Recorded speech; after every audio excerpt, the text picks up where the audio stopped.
नमस्कार सभी को, आप सभी का स्वागत है अवर्स एजुकेशन यूट्यूब चैनल पे। तो एचएसएससी के द्वारा जो अभी एग्ज़ाम लिए गए हैं 24 और 25 जुलाई को, टोटल 4 शिफ्ट जो है इसमें करवाए गए थे पेपर। और इन चारों शिफ्ट में जो आपके हरियाणा जीके के जो क्वेश्चन पूछे गए हैं वो हम डिस्कस करेंगे। और मैं आपको ये भी बताऊँगा कि हर शिफ्ट में आपके हरियाणा जीके के जो है कितने क्वेश्चन पूछे गए हैं, और साथ ही जो है इन क्वेश्चन को बिल्कुल डीप से जो हम इनको डिस्कस करेंगे। स्टार्ट करते हैं। देखिए, सबसे पहले आपके सामने 24 तारीख का पहली शिफ्ट का आपके सामने पेपर है कि हालिया अवार्ड जो है वो डैश के द्वारा दिया जाता है। तो हाली पुरस्कार जो है वो किस एकेडमी के द्वारा दिया जाता है? तो ये दिया जाता है आपका उर्दू एकेडमी के द्वारा। ऑप्शन नंबर 20 का राइट आंसर है। आपके लिए जो है कल या परसों तक जो है क्लास आएगी जिसमें हम जो आपकी चारों एकेडमी जो है आपकी पंजाबी, उर्दू, संस्कृत और हिंदी, इन चारों को डीपली डिस्कस करेंगे। और इनसे, क्योंकि इस बार जो है इन्हीं पेपरों में काफ़ी सारे क्वेश्चन इन एकेडमी से पूछे गए हैं। तो यहाँ पे देखिए, आपका ऑप्शन नंबर बी जो है वो इसका राइट आंसर है, हरियाणा उर्दू एकेडमी। और हरियाणा उर्दू एकेडमी के द्वारा जो है कौन सी पत्रिका जो है वो जारी की जाती है? तो आपको पता होगा, तो जमुना तट जो है, कौन सी जमुना तट जो है वो जारी की जाती है किसके द्वारा? हरियाणा उर्दू अकादमी के द्वारा। हमने जो है हरियाणा जीके के मॉक टेस्ट किए थे, उसमें मैंने आपको चारों बताए थे। एक बार दोबारा से बताता हूँ। देखिए, हरियाणा पंजाबी एकेडमी जो है इसके द्वारा कौन सी पत्रिका जारी की जाती है? तो इसके द्वारा शब्द बूंद जो है वो जारी की जाती है। उसके बाद उर्दू के बारे में मैं बता चुका हूँ, जमुना तट जो है वो रहेगी कौन सी? जमुना तट। हरियाणा संस्कृत अकादमी जो है इसके द्वारा हरिप्रभा जो है वो रहेगी कौन सी? हरिप्रभा। और हिंदी साहित्य के अकादमी के द्वारा कौन सी? हरिगंधा। तो इनमें से जो है एक दो क्वेश्चन पूछे जा चुके हैं एचएसएससी के द्वारा, क्या पता अगले एग्जाम में आपसे पूछ लिए जाए। उसके बाद जो आपका यहाँ पे देखिए तीसरा क्वेश्चन जो दिया गया है हरियाणा में, अभी जो है जिन जिन पेपर का मेरे पास हिंदी और इंग्लिश दोनों है, मैं आपको दोनों यहाँ पे दिखा देता हूँ। ये देखिए, हरियाणा में डैश की स्थापना बाबर द्वारा हिंदुस्तान के सिंहासन को विजित करने की याद में की गई थी, जब उसने 1556 में इब्राहिम लोदी को हराया था। तो देखिए, 21 अप्रैल 1526 को जो है आपका पानीपत का पहला युद्ध हुआ था बाबर और इब्राहिम लोदी के बीच में। और इस युद्ध में जो है इब्राहिम लोदी युद्ध स्थल पे मारा जाता है, और इसीलिए इब्राहिम लोदी का मकबरा भी आपका कहाँ पे? पानीपत में रहेगा। उसके बाद देखिए, ये युद्ध कौन जीत गया? तो बाबर जीत गया। और ये पहला युद्ध था जिसमें क्या है, तोप और गोलों का प्रयोग किया गया था। और इसके बाद अगर हम देखें तो यहाँ पे इब्राहिम लोदी का मकबरा कहाँ पे बन गया? तो आपका पानीपत में बन गया। और ये युद्ध जीतने के बाद जो है पानीपत में ही बाबर ने कौन सी जो मस्जिद बनाई थी? तो काबुली बाग मस्जिद जो है वो बनाई थी। किसने? बाबर ने। कहाँ पे? पानीपत में। और ये किसकी याद में बनाई थी? तो ये भी याद रख सकते हैं, ये काबुली बेगम या मुसम्मत बेगम जो है इसकी पत्नी थी, उसकी याद में जो है इसने काबुली बाग मस्जिद बनाई थी। कहाँ पे रहेगी? पानीपत में। आप इसको याद रख सकते हैं। उसके बाद देखिए, यहाँ पे आपका जो 9वां क्वेश्चन जो दिया गया है, डैश को रागनी और सांग हरियाणवी संगीत विधाओं के लिए सूर्य कवि का सम्मान दिया गया है। तो सूर्य कवि का सम्मान किसको दिया गया है? पंडित लक्ष्मीचंद, जिनका पूरा नाम भी क्या है? सूर्य कवि पंडित लक्ष्मीचंद। ऑप्शन नंबर सी इसका जो है राइट आंसर रहेगा। और इनका संबंध कहाँ से है? तो जाटी कलां सोनीपत से इनका संबंध है। 1903 में जो है इनका जन्म हुआ था, और कहाँ पे? आपका सोनीपत में। और ये बिल्कुल अनपढ़ थे। और इसके बाद क्या है, एक इंपॉर्टेंट क्वेश्चन ये भी बनता है कि इनके दिमाग के ऊपर जो है शोध का कार्य हुआ था।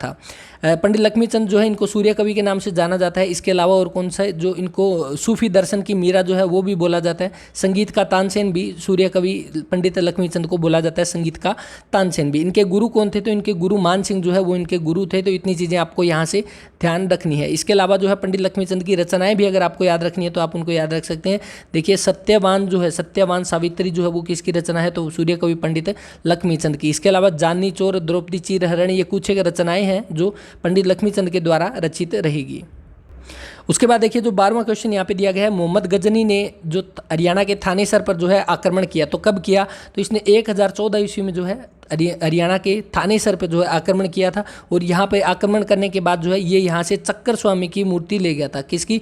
चक्कर स्वामी की। और चक्कर स्वामी की मूर्ति किससे जुड़ी हुई है? तो भगवान विष्णु से जुड़ी हुई है आपकी चक्कर स्वामी की मूर्ति। और ये जो आपका मोहम्मद गजनी जो है इसको थानेसर से ले गया था, और ले जाकर इसने मक्का और मदीना की सीढ़ियों पर जो उसको लगा दिया था। तो इसके अलावा जो है मोहम्मद गजनी, जिसको क्या आपका मूर्ति भंजक भी बोला जाता है, क्योंकि इसने जितने भी आक्रमण किए थे हर जगह जाकर इसने सारी मूर्तियां जो है वो तुड़वा दी थी। तो आपका 12वें का जो राइट आंसर है वो रहेगा ऑप्शन नंबर बी, 1014।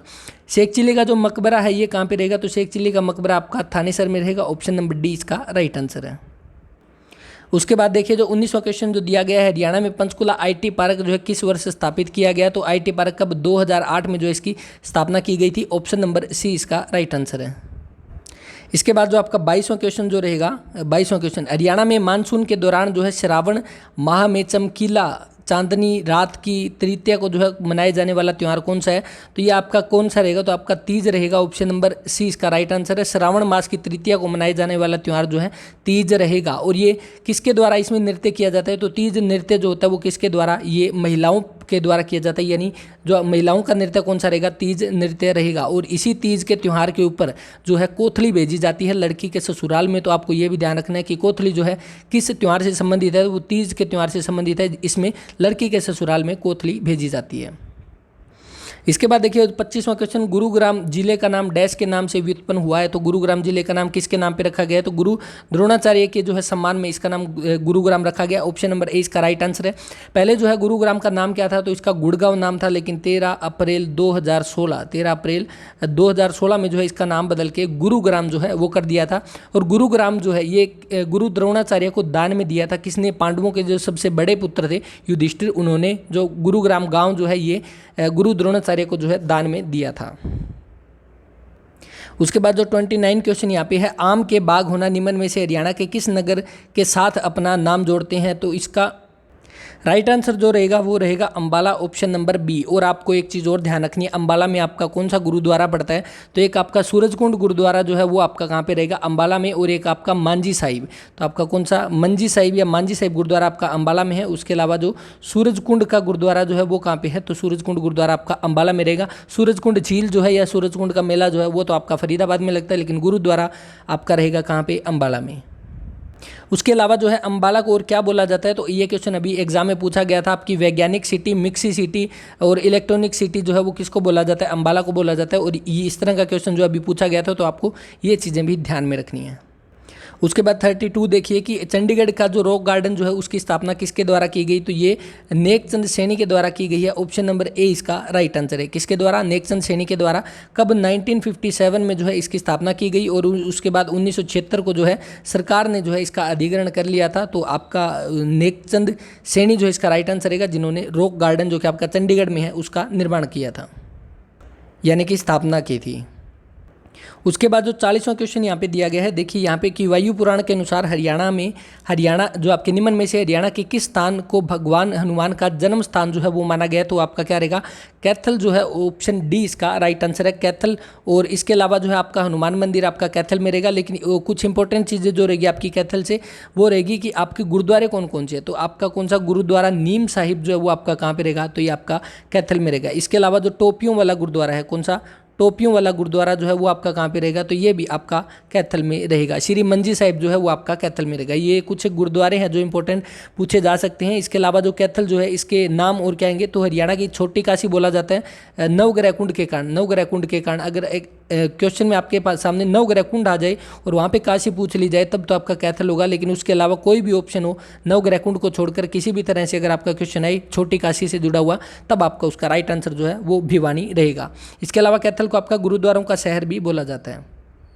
और जो कैथल जो है इसको क्या माना जाता है, भगवान हनुमान का जन्म स्थान माना जाता है, क्योंकि कैथल का जो प्राचीन नाम क्या था, वो कपिस्थल था। क्या था, कपिस्थल। कपिस्थल का मतलब क्या है, वानरों का आवास स्थान। तो इसीलिए जो है कैथल को भगवान हनुमान का जन्म स्थान माना जाता है। ऑप्शन डी इसका राइट आंसर रहेगा 40 क्वेश्चन का। उसके बाद 42 जो देखिए यहाँ पे क्या दिया गया है, राणा निमंत्रण, गुरु गोविंद सिंह और युद्ध चरित्र, ये तीनों रचनाएं जो है आपको अच्छे से इनको रट लेनी है, क्योंकि कई बार ये एग्जाम में पूछी जा चुकी है HSSC के द्वारा पहले भी, और अभी जो है इन पेपरों में भी 2 बार पूछी गई है। राणा निमंत्रण, गुरु गोविंद सिंह और युद्ध चरित्र, ये तीनों जो है किसकी रचनाएं हैं, ये खुशीराम शर्मा की जो है रचनाएं रहेगी। ऑप्शन नंबर यहाँ पे बी जो है वो राइट आंसर है।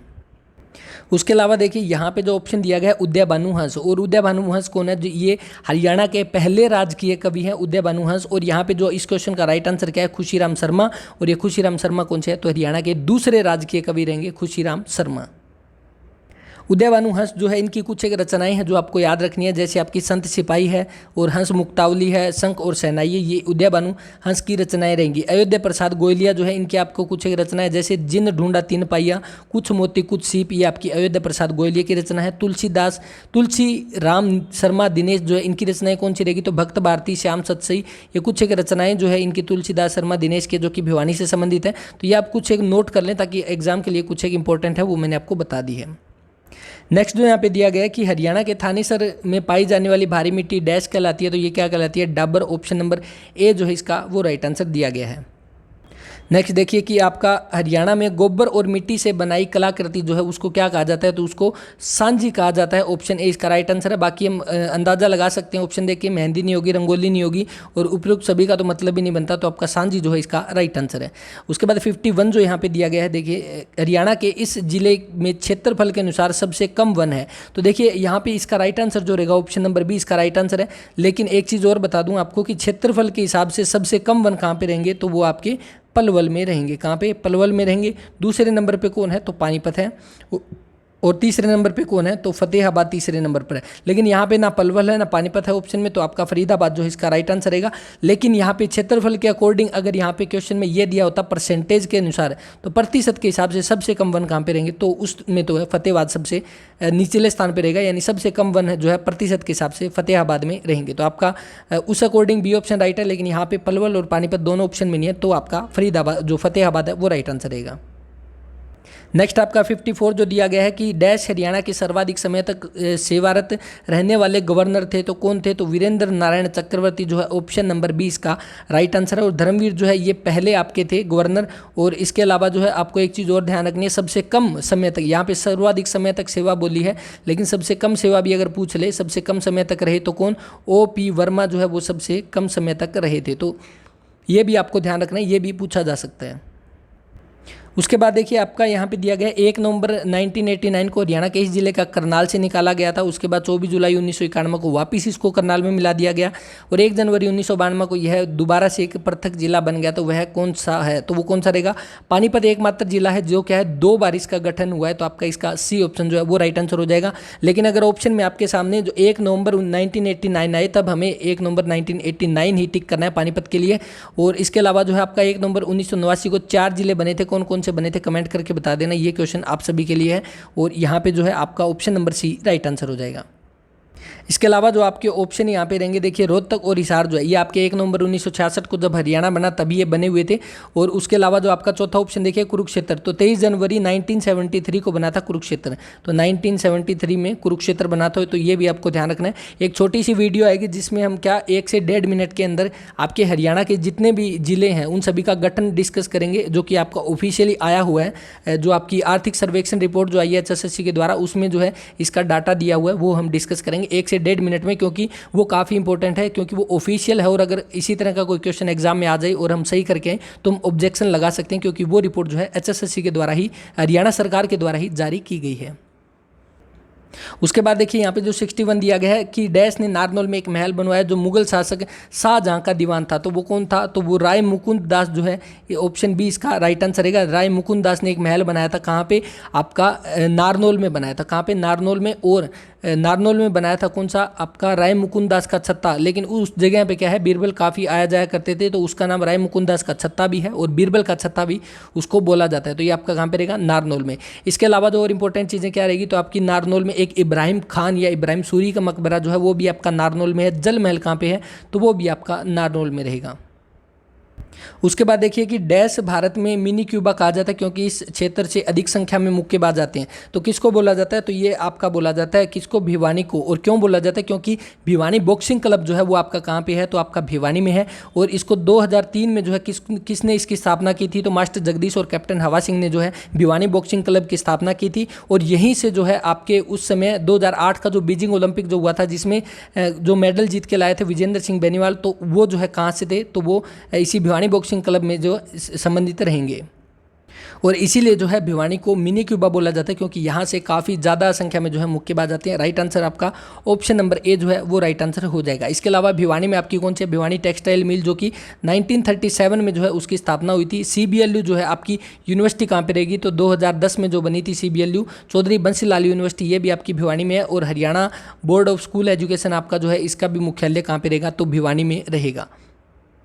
उसके बाद देखिए 69 यहाँ पे कि डैश प्रसिद्ध वास्तुकार ली कार्बूजियर के द्वारा चंडीगढ़ में बनाई गई एक संरचना है। तो आपको राइट आंसर पता होगा, ओपन हैंड स्मारक है, जो कि आपका चंडीगढ़ का सिंबल है। ओपन हैंड स्मारक, ओपन हैंड मूवमेंट जो है, मोन्यूमेंट जो है वो आपका रहेगा ऑप्शन नंबर 20 का राइट आंसर है। और इसके अलावा जो है चंडीगढ़ का भी डिजाइन किसने किया था, ली कार्बूजियर ने किया था। ली कार्बूजियर कहाँ का निवासी था, कमेंट करके बता देना। हजारों बार मैं आपको साथ जो है ये चीज़ डिस्कस कर चुका हूँ, ली कार्बूजियर कहाँ तक का था, तो आपके लिए कम क्वेश्चन है, आप कमेंट कर देना। और ओपन हैंड स्मारक जो है इसकी कितनी है, 14 मीटर ऊंचाई है और 50 टन जो है इसका वजन है। तो ये भी आप याद रख सकते हैं, कहाँ पे, चंडीगढ़ में रहेगा। ऑप्शन नंबर बी इसका राइट आंसर। उसके बाद यहाँ पे दिया हुआ 74 क्वेश्चन, डैश से संबंधित है तीसरी शताब्दी ईसा पूर्व हड़प्पाई विभिन्न प्रकार के सजावटी आकृति और हस्तकला के साथ भांड बनाने में जो है कुशल थे। तो इसका जो राइट आंसर जो क्या दिया गया है, तो बनावली, ऑप्शन नंबर ए जो है वो राइट आंसर दिया गया है 74 का। बनावली कहाँ पे पड़ता है आपका, फतेहाबाद में। और बनावली की जो है खोज किसने की, तो 1973 में, 1973-74 में किसने की, तो RS बीस्ट ने जो है इसकी जो है खोज की थी। किसने, RS बीस्ट ने 1973-74 में। और आपके बनावली से क्या मिले हैं, मिट्टी का हल, जो के साक्ष्य और मिट्टी के खिलौने, ये सारे आपके कहाँ से मिले, बनावली से। तो यहाँ पे ऑप्शन नंबर ए जो है वो राइट आंसर हो जाएगा। इसके अलावा मिताथल जो है ये आपका कहाँ पे रहेगा, भिवानी में। राखी गढ़ी आपका हिसार में। बनावली और कुनाल जो है आपका कहाँ पे पड़ता है, तो ये फतेहाबाद में पड़ते हैं। और इसके अलावा जो आपका रोहतक में कौन सा, खोखरा कोट जो है वो रोहतक में रहेगा। ये अभी इन एग्जाम में पूछा जा चुका है।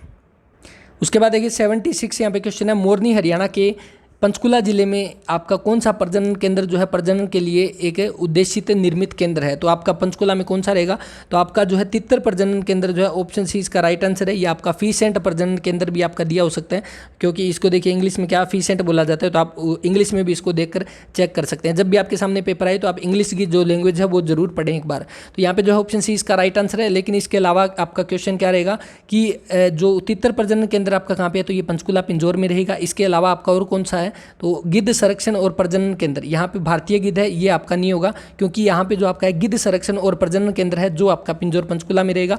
और इसके अलावा जो चिंकारा यहाँ पे दे रखा है ऑप्शन बी में, तो चिंकारा प्रजनन केंद्र आपका केरू भिवानी में है। लेकिन मोर और चिकारा पूछ लिया जाए तो झाबुआ रेवाड़ी में रहेगा, जो कि अभी 15/2019 के एग्जाम में ये चीज़ पूछी जा चुकी है कि मोर और चिकारा प्रजनन कहाँ पे है, तो वहाँ पे झाबुआ जो है राइट आंसर माना है HSSC ने। तो ये था आपका 24 जुलाई का जो आपका फर्स्ट शिफ्ट का पेपर था। और इसमें HSSC के द्वारा 22 क्वेश्चन जो है हरियाणा जीके के पूछे गए थे, जो मैंने आपके साथ डिस्कस किए हैं। अब जो है दूसरी शिफ्ट देखते हैं।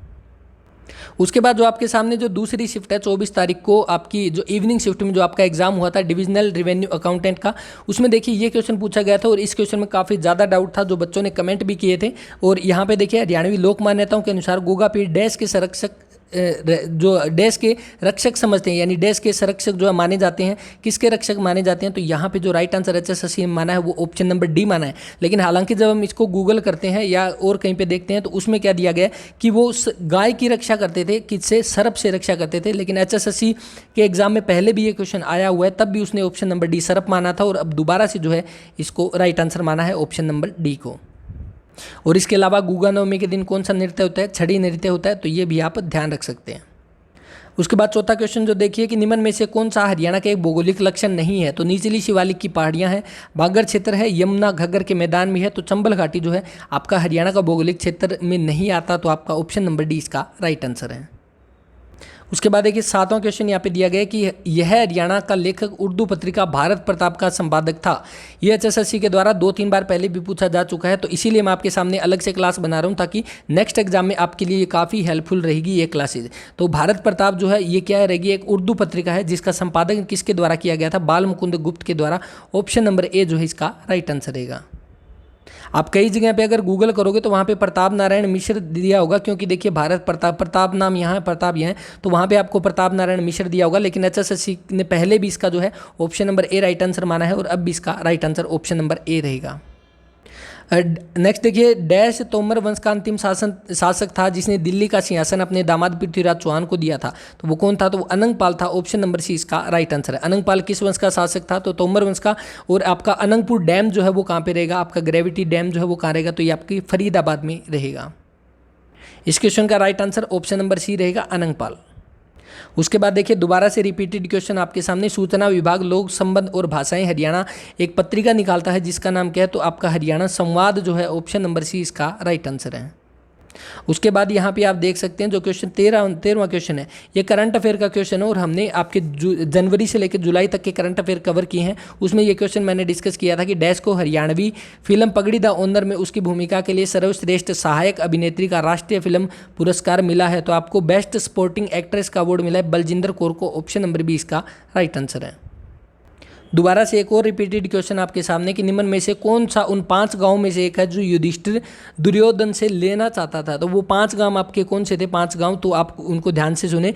एक आपका कौन सा था, तिलपत था, कौन सा, तिलपत। एक आपका कौन सा, बागपत, तिलपत बागपत। एक आपका इंद्रप्रस्थ, तिलपत बागपत इंद्रप्रस्थ। 3 ये हो गए। एक आपका स्वर्णप्रस्थ यानी सोनीपत, एक आपका प्राणप्रस्थ या पांडुप्रस्थ जिसको पानीपत बोला जाता है, और यहाँ पे जो आपका राइट आंसर क्या, सोनीपत जो है इसका राइट आंसर रहेगा ऑप्शन नंबर डी। तो आपको ये 5 गांव जो है वो याद रखने हैं। कौन कौन से, एक आपका स्वर्णप्रस्थ है, एक आपका प्राणप्रस्थ है, एक स्वर्णप्रस्थ, प्राणप्रस्थ, एक तिलपत, बागपत और इंद्रप्रस्थ। ये 5 जो है गांव मांगे गए थे जो युधिष्ठिर जो है दुर्योधन से लेना चाहता था।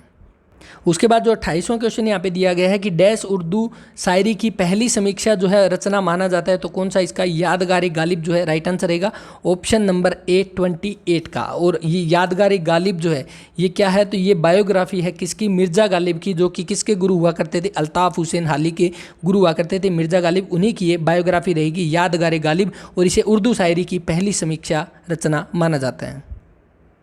नेक्स्ट आपके सामने देखिए 31वां क्वेश्चन की हरियाणा के कौन से जिले की सीमा जो है 2 राज्यों से लगती है।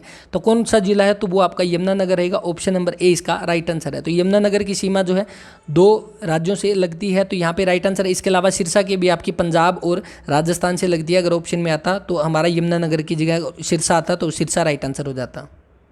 उसके बाद देखिए 37 क्वेश्चन यहाँ पे दिया गया, डैश माउंट एवरेस्ट पर 2 बार चढ़ने वाली पहली और सबसे युवा महिला थी। तो वो कौन सी थी, संतोष यादव, जो कि रेवाड़ी से संबंधित है, ऑप्शन नंबर 20 का राइट आंसर है। 2 बार चढ़ी थी, कब कब, 1992 में और दूसरी बार 1993 में। 1992 में पहली बार, 1993 में दूसरी बार। कहाँ से संबंधित है, रेवाड़ी से संबंधित है। और इसके अलावा अगर यहाँ पे आपका आ गया क्या, माउंट एवरेस्ट पर 2 बार चढ़ने वाली पहली और सबसे युवा, और अगर यहाँ पे ये आ जाता कि माउंट एवरेस्ट पर चढ़ने वाली सबसे कम आयु की युवा जो है वो कौन बनी, तो वो शिवांगी पाठक बनी। कौन, शिवांगी पाठक। और इसके अलावा जो आपका तीसरा क्वेश्चन जो बनता है इंपॉर्टेंट, जो आ सकता है एग्जाम में, कि आपका जो नेपाल और चीन दोनों साइड से जो है माउंट एवरेस्ट पर फतेह करने वाली जो है जो हरियाणा की बेटी कौन सी थी, तो वो अनीता कुंडू थी। कौन सी, अनीता कुंडू, जो कि कहाँ से संबंधित है, हिसार के फरीदपुर से संबंधित रहेगी। उसके बाद जो 39 जो यहाँ पे क्वेश्चन दिया गया है, हरियाणा में जो है 2 राष्ट्रीय उद्यान है, उनमें से एक सुल्तानपुर है और दूसरा आपका कौन सा रहेगा, तो सुल्तानपुर आपका राष्ट्रीय उद्यान कहाँ पे रहेगा, तो सुल्तानपुर आपका गुरुग्राम में है। और आपका दूसरा कौन सा, कलेसर राष्ट्रीय उद्यान जो है वो ये आपका कहाँ पे, यमुनानगर में पड़ेगा। और ये किसके लिए फेमस है, तो लाल जंगली मुर्ग के लिए फेमस है। साल के वृक्ष आपके कहाँ पे पाए जाते हैं, कलेसर राष्ट्रीय उद्यान में कौन से साल के वृक्ष पाए जाते हैं। और यहाँ पे एक मंदिर है जो एग्जाम में पूछा जा चुका है पहले भी, कि महादेव मठ मंदिर जो है वो आपका कालेसर राष्ट्रीय उद्यान में है, और ये शिवजी महाराज को समर्पित है। तो आपका यहाँ पे जो राइट आंसर है ऑप्शन नंबर बी रहेगा। उसके बाद जो आपके सामने जो क्वेश्चन है देखिए, निम्न में से कौन सा पुरस्कार जो है हरियाणा संस्कृत अकादमी के द्वारा नहीं दिया जाता। तो कौन सा नहीं दिया जाता, एक आपका देखिए महर्षि वाल्मीकि सम्मान जो है ये दिया जाता है। महर्षि बाण भट्ट सम्मान जो है ये भी आपका दिया जाता है। महर्षि वेदव्यास सम्मान जो है ये भी दिया जाता है। जो आपका महाकवि कालिदास सम्मान जो है ये हरियाणा संस्कृत अकादमी के द्वारा नहीं दिया जाता। तो यहाँ से जो आपका राइट आंसर क्या हो गया, ऑप्शन नंबर डी महर्षि कालिदास सम्मान। इसके अलावा कुछ एक चीज़ें आप नोट कर सकते हैं, जैसे महर्षि वाल्मीकि सम्मान जो है इसमें कितना पुरस्कार दिया जाता है, तो इसमें 1 लाख का सम्मान जो है वो दिया जाता है। उसके बाद जो महाकवि बाण भट्ट सम्मान जो है इसमें कितना, इसमें 51,000, बाण भट्ट में 51,000, और आपका महर्षि वेदव्यास में कितना, इसमें भी 51,000 जो है सम्मान दिया जाता है। तो ये आप नोट कर सकते हैं, क्या पता एग्जाम में ये चीज़ें पूछ ली जाए। उसके बाद यहाँ पे देखिए 48 क्वेश्चन जो दिया गया है, निम्न में से कौन सा उत्तर प्रदेश से हरियाणा को अलग करते हुए इसकी पूर्वी सीमा बनाता है। यानी हरियाणा के पूर्वी सीमा पे आपका क्या पड़ता है जो आपका उत्तर प्रदेश को हरियाणा से अलग करता है। तो देखिए उत्तर प्रदेश और हरियाणा के बीच में 320 किलोमीटर की बाउंड्री जो है वो कवर होती है किसके द्वारा, यमुना नदी के द्वारा।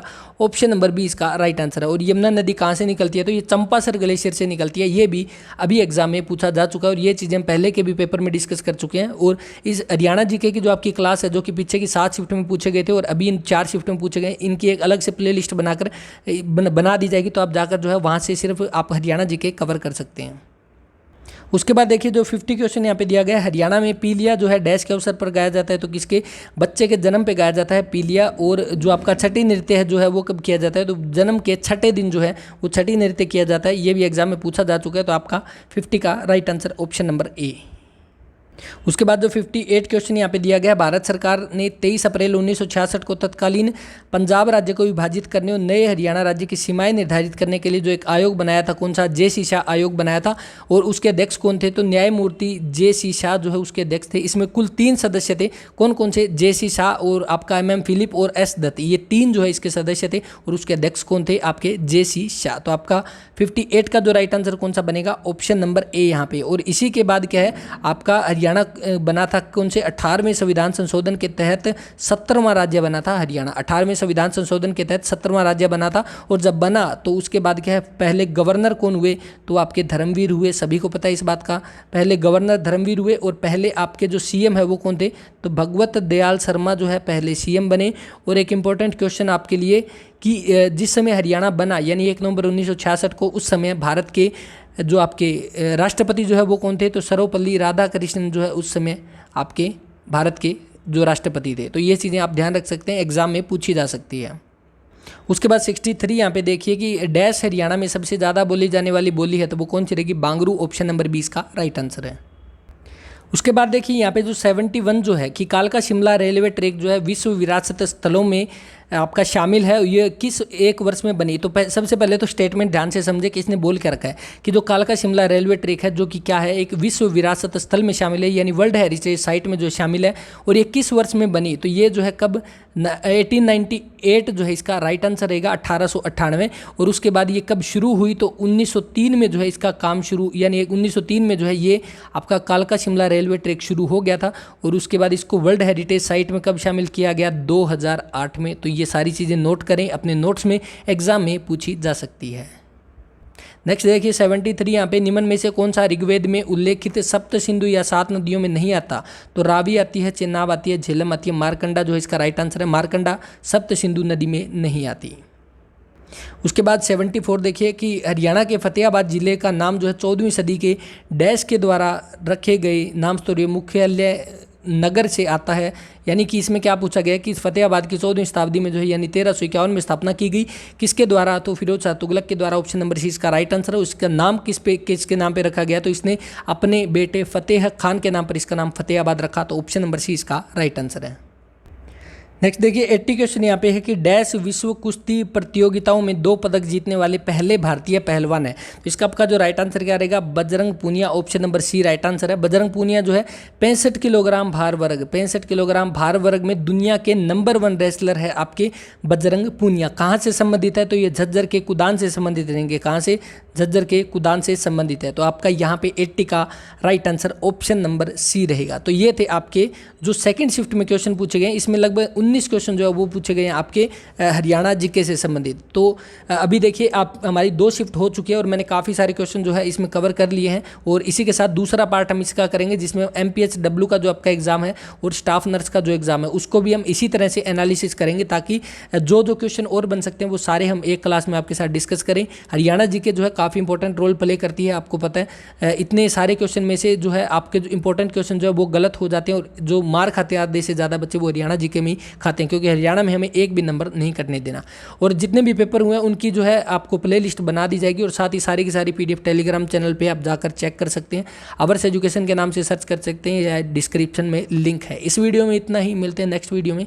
तब तक के लिए अपना ख्याल रखें, पढ़ते रहें। जय हिंद, जय भारत। और वीडियो के बारे में अपना कमेंट जरूर दें कि वीडियो कैसी लगती है, इन्फॉर्मेटिव है या नहीं, और अगर अच्छी लगे तो इसको लाइक ज़रूर कर दें। धन्यवाद।